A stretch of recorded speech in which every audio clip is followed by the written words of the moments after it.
Welcome to the great detectives of old-time radio. This is your host, the mistress of mystery, Misty Malloy, coming to you from down on the waterfront in San Francisco from my boat rental place. I'm not in the best part of town, I'm not gonna lie. You can dress it up to look honest, but that doesn't do any good, because down on the waterfront in San Francisco, if you had to eat morals, you'd have bone rattle in 3 days. Adams decided to follow the advice of that one random guy who said he should become executive producer and let someone else host. So he's over there in Idaho, spinning around in an office chair and eating a potato of some sort, I'm sure. I mean, they put it on the license plates, don't they? Buckle up, I'm driving this bus now, and it's gonna be a bumpy ride. If you have a comment, email it to box13@greatdetectives. Check us out on Twitter @Radio Detectives.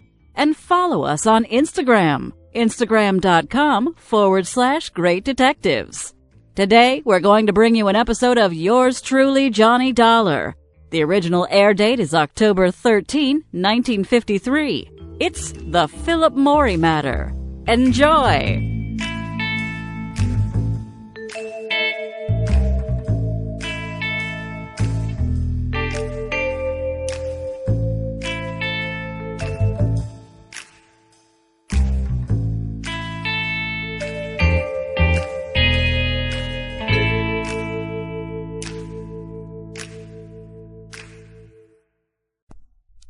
WBBM-FM, Chicago.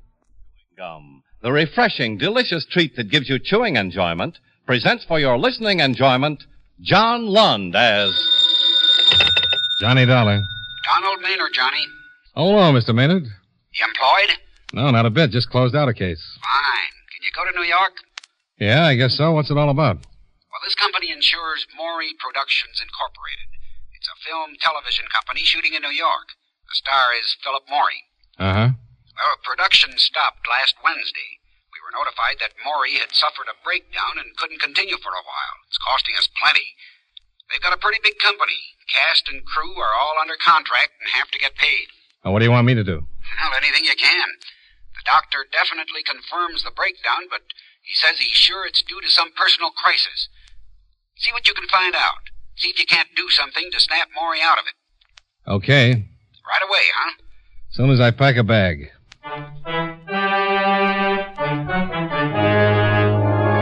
The makers of Wrigley's Spearmint Chewing Gum bring you John Lund and another adventure of the man with the action-packed expense account, America's fabulous freelance insurance investigator. Yours truly, Johnny Dollar.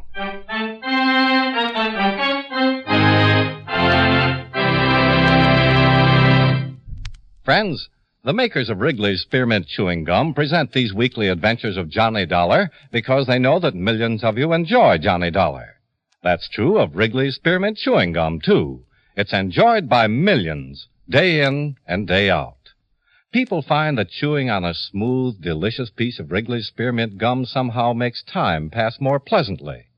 Whether you're working, driving, shopping, or just taking things easy, that good, tasty chewing gives you enjoyment and satisfaction. So always keep a package of Wrigley's Spearmint Chewing Gum handy. And whenever you want a refreshing, delicious treat, chew a stick. You'll like it. You really will.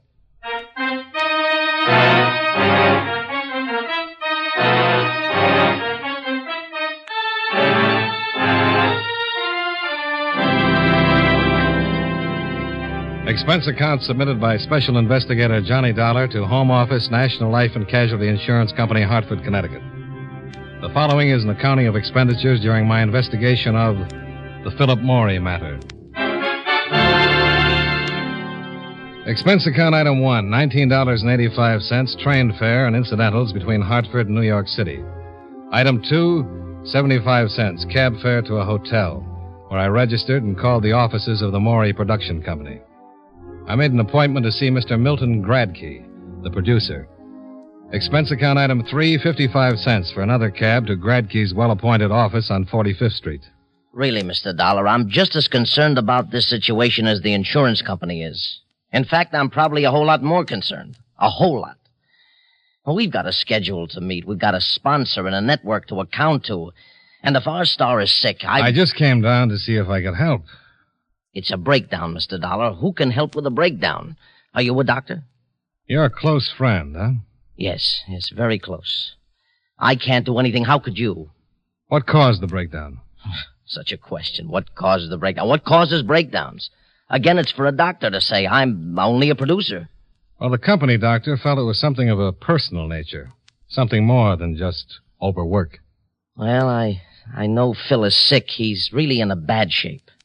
And I know if he doesn't snap out of it, this show is going on the rocks. It may be personal, but that's not for me to say. Phil's had enough trouble in the past. Well, this time he could be ruined. Who's his personal physician? Ewing, Charles Ewing. The best man for this sort of thing. I got the best. I'd like to talk to him. He's probably over with Phil now. Oh, fine. I'll stop by. Oh, he won't allow you to see Phil. You can't see him, Mr. Dollar. Okay, then I'll just talk to the doctor. Maybe Ewing's back at his office now. Why don't you go over to his office instead, huh? It'll be a whole lot easier if you go over to Mr. Gradke. Yes? What's the matter? Don't you want me to talk with Philip Morey? He's sick. Very sick. You sure that's all? Of course that's all. You got the doctor's report. Yeah, but if you don't mind, I'll check it myself. Your company may be in trouble, Mr. Gradke, but my company is paying for it.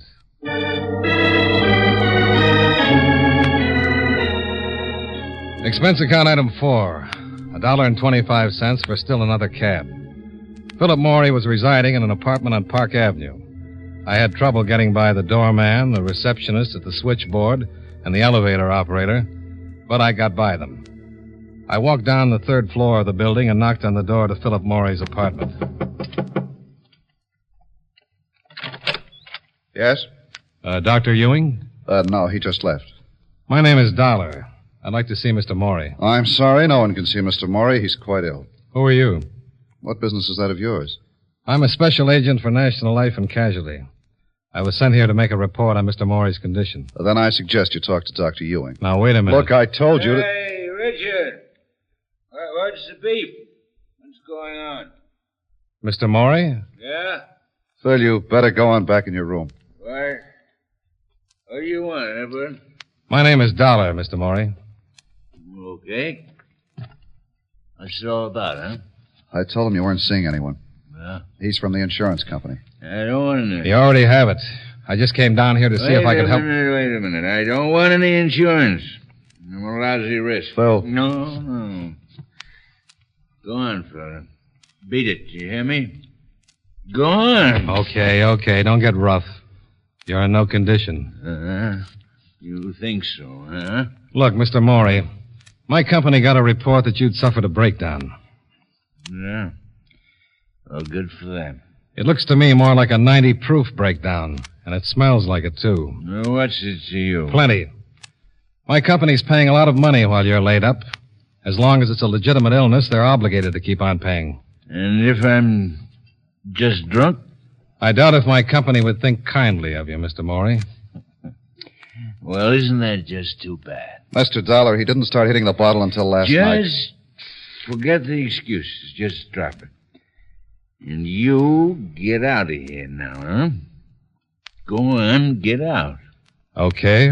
And tell your stinking company I'm going to stay drunk until we have another blue snow. Okay? It's fine with me. I'll send you a sled with a coffin on it. I was supposed to help Morey straighten himself out, but this wasn't just a breakdown. He was boiled to the eyebrows. And if you could go on past performances, it was an odds-on bet he'd stay that way.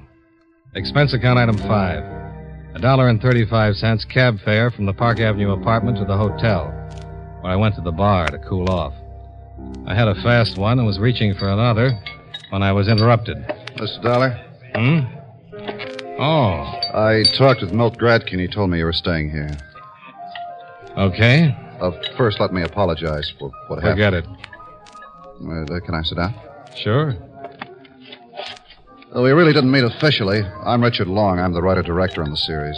Well, if Morey stays loaded, you're going to be out of a job. He just started drinking last night. Insurance doesn't cover a lost weekend. I'll have to report it. They'll cancel. It'll be rough. His wife left him. Oh, that's the reason, huh? Yeah, she's going to sue. They've been trying to do everything we could to get Phil in shape. Well, from the way he looked, you'd better forget it. Well, if this one blows up, he's through. He's finished for good. It's happened before. Yeah. But isn't it too bad? Yeah, I guess it is. He's one of the biggest talents we've ever had in this business. And he's gotten into more trouble. Look, I'm not defending his mistakes, just his talent. If you're going to ask me not to make that report to Look, my Mr. company... Dollar, I know you've got a job. I know your company can't be expected to keep on paying while Phil's in this condition. Well, I'm glad you understand. But they've paid up till now, and believe me, you've got my word, until last night, Phil Morey hadn't touched a drop. Well, even if that's true, Morey's drinking now, and he looks like he's good for a long, long time. He's fallen off before, hasn't he? Yes? He lost his motion picture contract the last time, didn't he? Yes, but all that straightened itself out. It looked pretty crooked this afternoon. This would never have happened in a million years if it wasn't for that wife. Well, that's another one of his patterns, isn't it? He's been sued by more ex-wives. Mr. Zoller, I've never said he was right. I never said any of the trouble was anything else but his own fault. But you don't know him. Not many people do. This guy is the most considerate, charitable... When he's sober. Listen, if you've got about 12 hours sometime, I'd like to impress you with some of the good things on the other side of the ledger. He's given Janet everything she could want. Sure, he was wrong. He should have belted her one and told her to keep in line. He's made the same mistake with every woman he's ever been involved with, and they've all taken him. Nearly everyone's taken him. Business managers, agents. You think them up, and they've had their fingers in the pie. For a while, there was a pretty big pie. Sounds like fodder for a good psychoanalyst. Yeah, but... Well, Janet's leaving him was too much. Even as bad as he was, he didn't hit the bottle. He just kind of folded up, but he stayed on the wagon. Until last night. Yeah. Her lawyer called, and Phil got to the phone before I did.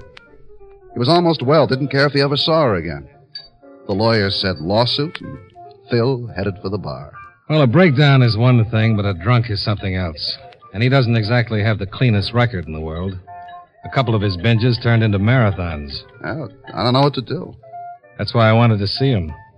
I was sent down here to straighten him out if I could. Get that dame to lay off the lawsuit, and you can. Well, maybe she thinks she's got a case. The other wives did all right. Well, that's why he flipped. He just can't afford it. You got any idea how much alimony he's paying right now? Yeah, I've heard. And it's more than just the dough. This one's taking him. He's played it straight all the way. Gave her everything she wanted. Laid off the booze. Really, I know. He tried to make this one work. And why did she leave him? She figured it was the right time. He's going good. Still got a lot of money. She's a tramp. Does he think so? Well, he does now. I never said anything to him while they were together, and there was a lot I could have said, but, you just don't do those things. No, it never helps. After she left him, I finally sat him down and gave it to him straight. He got sore, but he listened, and he started putting things together. She played around all over the place while she was with him, but she did it smart. It's the old story about the husband being the last one to know. And he took it? Yeah, and it helped. I really gave it to him, everything I knew. He must have made quite a study. Well, she threw a few pitches my way. Well, if you know all these things, why not let her take it to court? Sounds like you've got enough on her to stop any kind of a suit. Oh, no. I said she played it smart. It's all hearsay. She'd just deny it, and who's going to call her a liar? The guys she was mixed up with? Maybe. Not these guys. They were hand-picked. You said she threw a few pitches your way. Look, Dollar, Morey's my closest friend. What do you think I'm going to do? Well, I came down here to see if I could help. But it looks pretty hopeless. I don't know. He looked like he was headed for a wet evening. Anyone holding his hand? Yeah, I left Milt with him. We've been working in shifts. His wife's name is Janet, isn't it? Yeah. Where does she live? 55 West 125th Street. Okay. Why don't you wait for me here? You going over to see her? I'm supposed to save my company money, Mr. Long. Maybe Mrs. Morey can suggest something. Are you kidding? Yeah. But have you got a better idea? Good luck.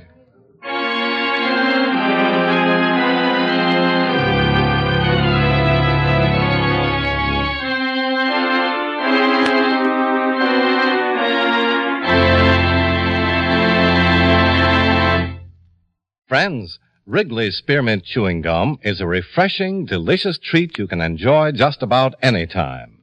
Even when you're busy working, you can slip a stick of Wrigley's Spearmint in your mouth and enjoy that pleasant chewing. The lively, full-bodied spearmint flavor cools your mouth and freshens your taste. The good, smooth chewing helps relieve pent-up tension gives you satisfaction. As a result, you seem to feel more relaxed and get more enjoyment out of what you're doing. So enjoy chewing Wrigley's Spearmint Gum while you work, and at other times, too. Get a few packages next time you're at the store.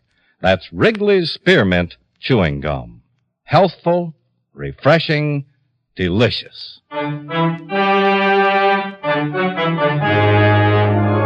And now, with our star, John Lund, we bring you the second act of Yours Truly, Johnny Dollar.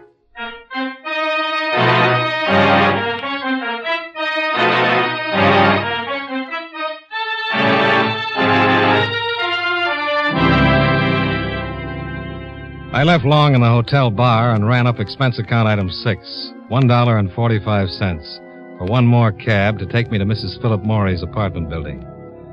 I buzzed for the elevator, and when it arrived, a man stepped out and brushed my shoulder. Sorry. I'd seen him before someplace. And while the elevator took me up to the 4th floor, I tried to place him.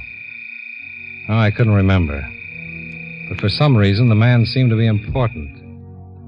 I got off at the 4th floor, still trying to place the face, and walked down the hall to Mrs. Morey's apartment.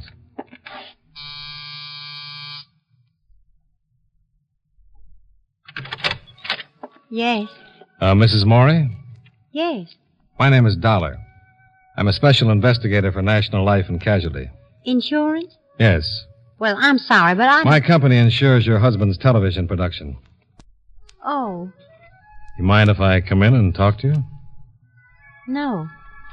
Come on in. I don't quite understand, Mr. Dollar. Mr. Dollar. Sit down, please. Oh, thanks. My husband's production company is insured? That's right. Insured for what? Oh, accidents, illness. Oh. Well, how'd you find me? Mr. Long. I see. I have to make a complete investigation, Mrs. Morey. You see, when your husband was taken ill... Taken ill? Well, that's the report that was turned into the company. Well, I guess you could call it that. What would you call it? He's plastered. You know what that means. I sure do. I left him. I'm going to get a divorce. Well, aside from your personal differences, if your husband is just drinking, if that's the reason that production has been held up, my company will cancel his insurance. So? He won't be able to get insurance from any other company. Look, Mr. Dollar, do you know anything about Phil? Well, just what I've read. Well, that's been bad, all right, but you've got to live with a guy to really get the full effect. You wouldn't believe it. Well, I understood he's been a pretty good boy until recently. Why don't you go talk to my husband? I saw him earlier today. How'd you like it? It was a little tense. Was he sober? Not even close. Well. But I understand he just started drinking. Oh, that's dandy. Do you think they're going to tell you that he's been blind for the last month? You can take my word for it. He's no good. I tried. I was number 4, and I certainly tried to do everything I could to make it work. Well, if it was that bad, I can't blame you. But this will ruin him. He was ruined the day he was born. Oh, he'll get along. He's still got a lot of money. After all the alimony he's been paying out? Mr. Dollar, Phil has made over $6 million since he started in the business. He could still afford a dozen more wives if anyone will have him. Well, I'm glad to hear that you'll be taken care of. You bet your life I'll be taken care of. After all I put up with, I deserve to be taken care of. Taken care of good. Uh-huh. Well... Oh, you don't have to go. Let me buy you a drink. Well, sure. What's your poison? Anything that's handy. Just water it. Bourbon? Fine. I suppose Richard Long told you what a terrible woman I am. He mentioned something about it. Yeah, he would. He's a jealous little fellow. There you are. Oh, thanks. Cheers. Sure. Richard tried everything he could to break us up. And what a heel. After we'd been married for only a couple of months, Richard started making the old pitch. How do you like that? Well, I can understand it. Thanks. But Richard's supposed to be Phil's closest friend. An attractive woman can fracture a friendship in a hurry, under the right circumstances. The circumstances were anything but right, Mr. Dollar. Well, can't blame a man for trying. Don't you have any scruples? A couple. But I left them back in the 3rd grade. Insurance business, huh? Yeah, You make a lot of money? enough. It has other compensations. Tell me about them. Well, good drink now and then. I bet you meet a lot of interesting people. Oh, lots. What'd you say your first name was? I didn't. But it's Johnny. Johnny Dollar. Mm-hmm. Nice, expensive sound. You should get a load of my expense account sometime. I'd love to. You know, I saw a picture of you once. Really? Yeah. In a bathing suit. I was a model before I met Phil. I had lots of pictures taken in bathing suits. I think this was taken just before you married him. It was on the front page, showing you were the girl that was going to be the 4th Mrs. Morey. Oh, that one. Yeah. That was a rather good one. Rather. That book there on the table is just full of pictures taken while I was modeling. Oh? Oh, this one? Mm-hmm. Browse around. Oh, I'd love to. That's a good one. Yes. Oh, and here's one. We made a whole bunch of these on the beach. This is the best one of the lot. Yeah. Nice tan. Isn't that one cute? Yeah. Mr. Dollar, Hmm? how's your drink? It just curdled. Let me build you a fresh one. Oh, no, thanks. I have to go. Oh, I'm sorry. You won't be, honey. I don't think I understand that, Johnny. I'll tell you all about it sometime. It'll give you a real kick.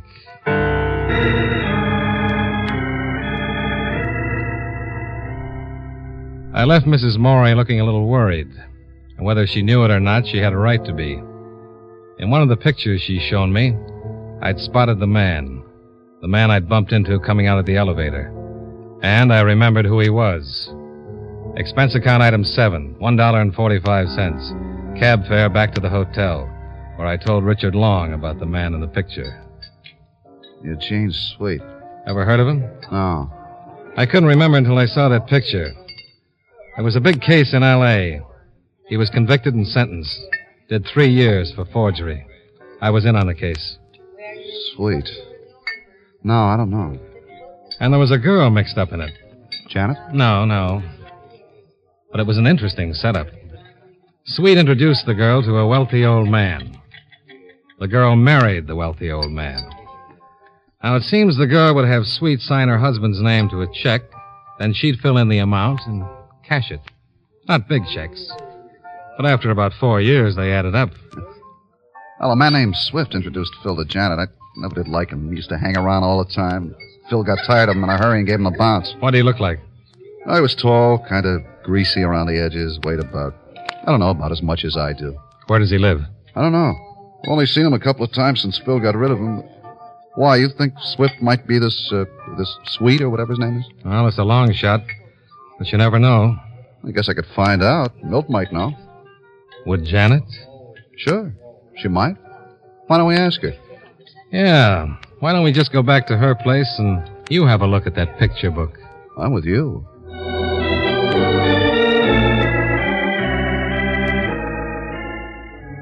Long's car was parked outside the hotel. We piled in and drove back to Mrs. Morey's apartment building. We parked just in time to see a man enter by the front door. That's him, Swift. He just went into Janet's building. And he came out about an hour ago. You mean Swift's the guy you were talking... Eugene Sweet, arrested in Los Angeles in 1949. Well, come on. Well, it might be perfectly innocent. In a pig's eye. I bet that dame's been working the same kind of setup you told me Sweet worked with the other one. He doesn't do anything. How does he support himself? Well, if he's with Mrs. Morey, we can always ask him.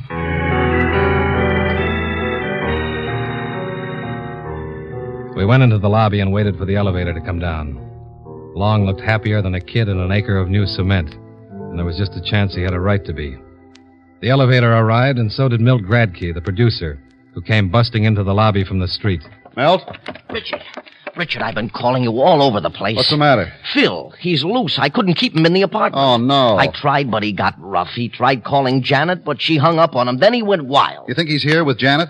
Yes, and that's not the half of it. Come on, we better get up there. There's no telling what he might do. You know about it? What do you mean about Sweet? Who? Sweet.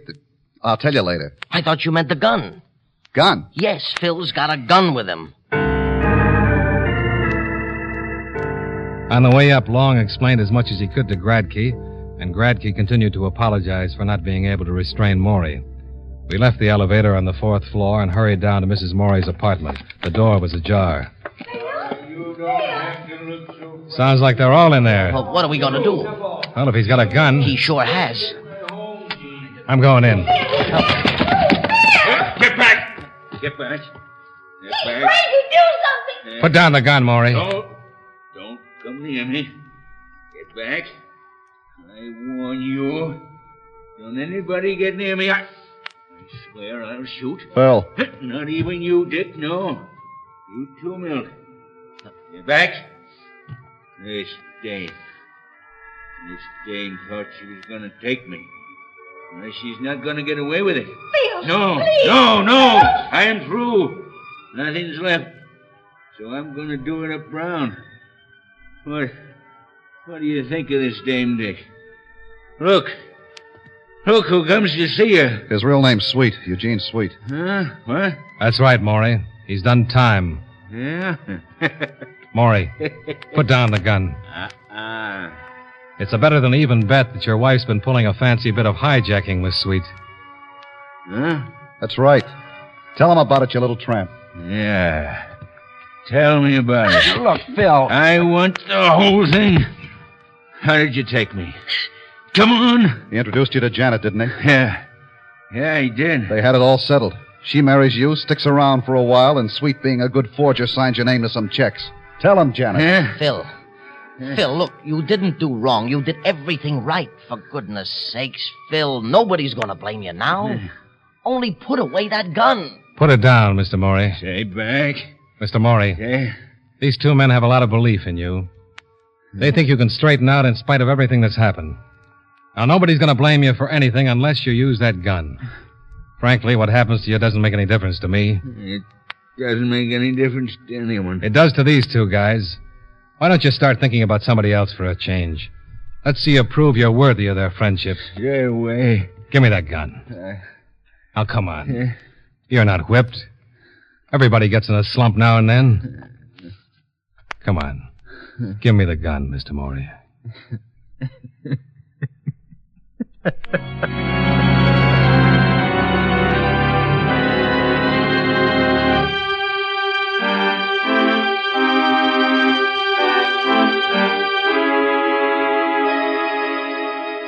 By the time the cops got there, Janet and Sweet had told me the whole story. They admitted cashing forged checks to the tune of $300,000. And that wasn't counting what Morey had given her legally. If I hadn't recognized Eugene Sweet, Janet would probably have won a nice settlement to go along with everything else. Morey had written so many checks he never would have noticed the extra ones. Oh, he was a setup. He spent money hand over fist, and his business manager would never think a dozen small checks a week were forged.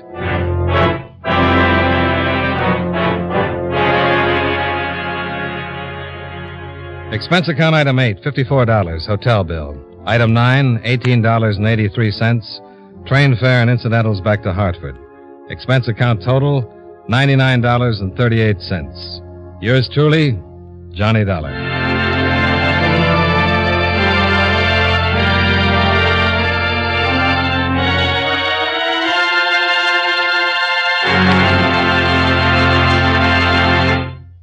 Remember, friends, Wrigley's Spearmint Chewing Gum is a refreshing, delicious treat you can enjoy just about any time. Chew a few sticks of Wrigley's Spearmint during the day and see how the good chewing helps you keep feeling fresh and alert. The lively, full-bodied flavor of Wrigley's Spearmint cools your mouth, freshens your taste, and sweetens your breath. The chewing itself gives you a nice little boost, helps you keep going at your best. Millions of people get real chewing enjoyment out of Wrigley's Spearmint Gum every day. And we know that you'll enjoy it, too. Get a few packages and always keep some handy. That's Wrigley's Spearmint, chewing gum. Healthful, refreshing, delicious.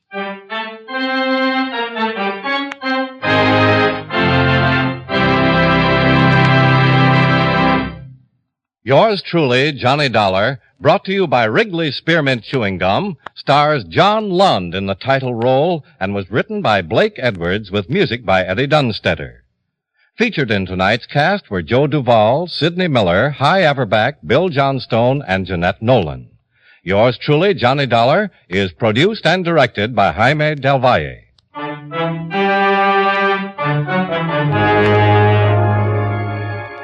The makers of Wrigley Spearmint Chewing Gum hope you enjoyed tonight's story of Johnny Dollar and that you're enjoying delicious Wrigley Spearmint Gum every day.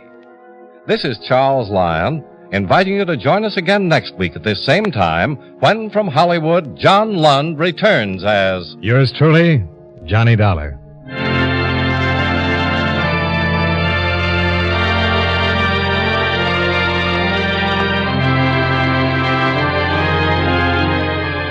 This is the CBS Radio Network. Here's Chicago's favorite shows on... Welcome back. This is your executive producer. No, I'm still really your host. I hope if anyone got a bit nervous about me actually doing this, they looked at their calendar and realized what day of the year it was. Or if you're watching this on YouTube several weeks later, you looked at the title that said this was originally an April 1st program. Thank you to Misty Malloy herself, a.k.a. Aaron Lillis of the No Sleep podcast, and so many other projects she has lent her talents to as a voice actress. She did such a good job when I played it for my wife. She suggested that maybe some people would be disappointed when they found out that we were not actually going to have Misty Malloy hosting the podcast. I think she was teasing. But thanks so much, Aaron. Now, on to the episode itself. I think you have to keep in mind the way that early television worked. We're not told what type of show the Philip Morey show was, but I would kind of assume that it was a situation comedy. If it were a variety show and he was having a bit of a breakdown, you could kind of work around it. You could do a episode and say, Philip is not feeling well this week, and so we have a very special guest host, and just work through it that way. I think that, as opposed to radio, it was a lot harder on television just to substitute in a different actor for your lead, particularly if you would have to do that more than once. Now, today, if you had a lead who was having some mental health challenges, usually, unless you were at a very sensitive time in the filming, you could kind of work around that. You could film multiple episodes and scenes that they aren't in. However, this was the early days of television. There are a couple of options for how this could have been done. It could have been a live TV sitcom, in which case your star needed to be good to go every week. He needed to be there for rehearsals, he needed to be there for the show, and it was just unrelenting. Or you could be dealing with a film sitcom. And honestly, after I Love Lucy, most sitcoms started to go this route. The big problem with a film sitcom is how many episodes they did. It was pretty usual to do 39 episodes a season, and that requires a grueling, unremitting, unforgiving production schedule, particularly if you're the main star and you're in most of the scenes. I mean, today we do, 10, 12, 15 episode seasons, if that, and that can be a bit more manageable depending on what your shooting schedule is. But there just wasn't the give, which is why I think this was a big crisis back in 1953 when it probably would not have been today. I doubt they would be calling the insurance company at this point. You know, they would have an issue that they would need resolved, but Johnny Dollar is not going to be called to fix it. Now, of course, this episode does reflect the attitudes of the time. And, of course, we have a lot of people today who say, and, make the case that alcoholism is a disease. And there's a strong argument for that. I won't, get too much into that, but, it does come down to what does the policy say. And so in this case, apparently the policy say that it would not include a case where an actor was drunk. And I'm not certain whether that was a general policy the insurance company would have had, or if it was specific to that policy because Mr. Morey had a background of having these sort of issues.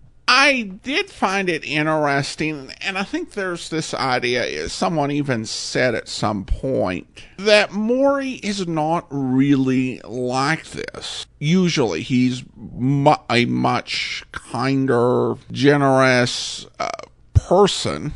And it's not something that's often acknowledged or even discussed as a possibility.